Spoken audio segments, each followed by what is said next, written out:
Anyways, I've just been rudely interrupted. But yeah, anyway, I should have paused the video. I don't know where the pause button is, but I do now. Anyway, what I was saying was, which obviously you don't know, was that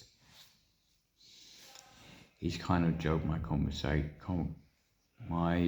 trail of thought, but I'll get back to where I was. I now know where the pause button is, so I won't have that problem again.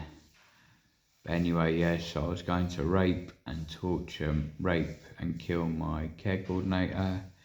I was going to torture my doctor, but worse than that, I was going to, I bought 2 knives, some rope and some condoms, and I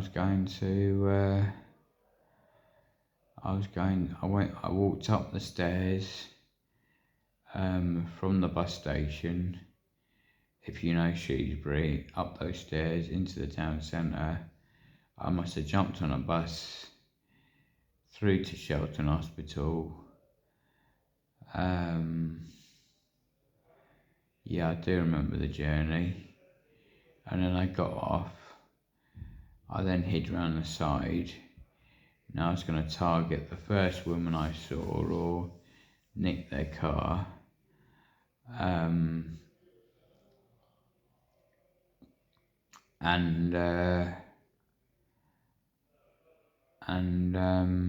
Yeah, this woman turns up. She starts hissing at me. I thought, right, yeah,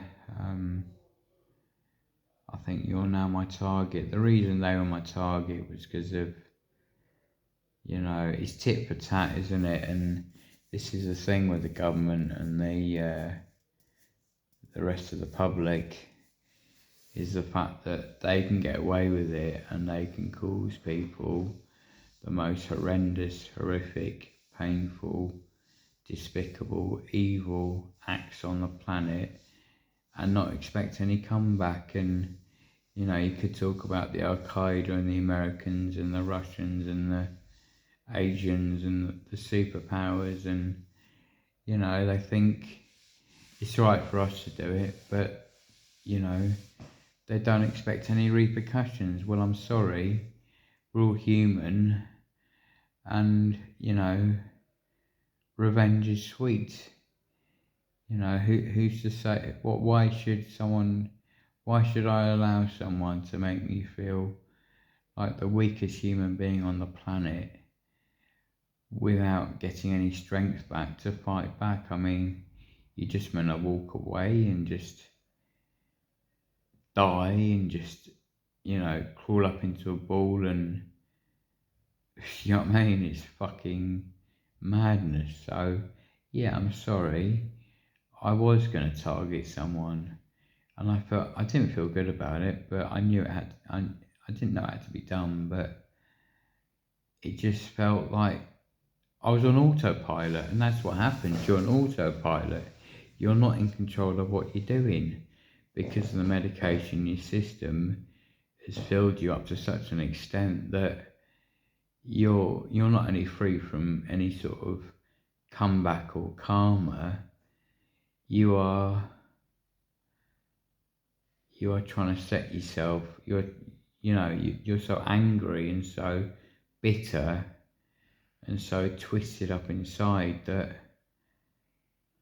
you need to let that out. You need to get power back, do you understand? And by raping someone and taking their life actually kind of gives you some kind of stability and some kind of strength and some kind of power and control. And it actually, well, I thought it would, maybe it wouldn't have done, but I thought it wouldn't have made me feel better, but it would have leveled the playing field a bit.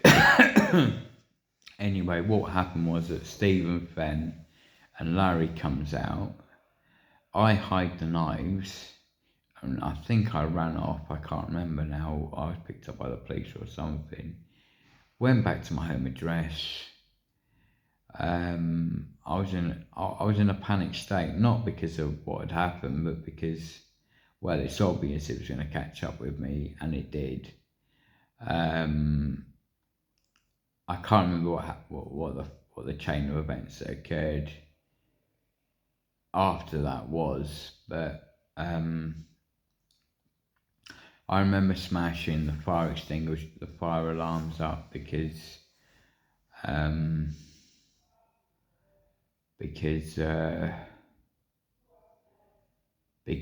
couldn't get into my house because I locked myself out.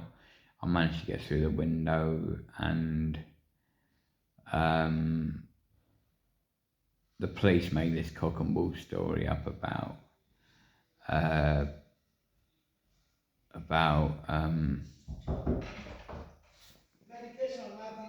yeah, I'll be there in a minute.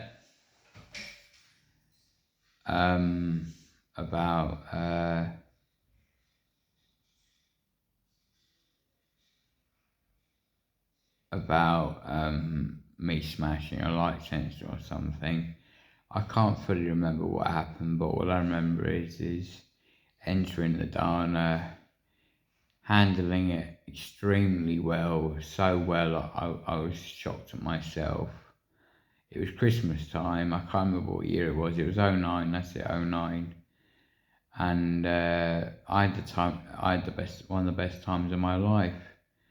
Weird, isn't it, how prison can, if you're in the right headspace, and again, I don't know if you call it God's work or not in that situation, but I was obviously being protected. I was acting, like one of the men, one of the boys, whatever. And the forensic director came to see me, and I was being ghosted between Dovegate and Dana, Dovegate and Dana, Dovegate and Dana, Dovegate and Dana.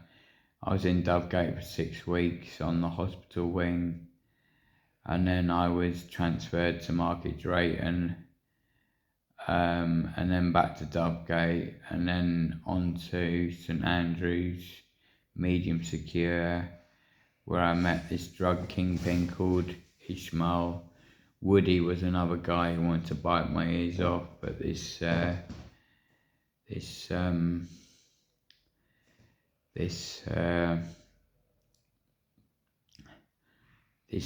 woman saved me and said, no fucking way. They're a bit snooty, the doctors, but they weren't too bad. They didn't put me in anything horrific. I spent a couple of days in seclusion, and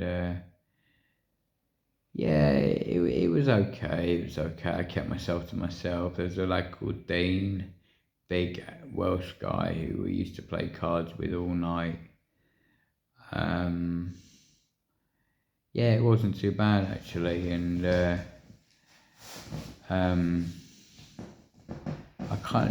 think there was a gym there, but we played a lot of football, and I was like, for some strange reason, I was the top boy in it.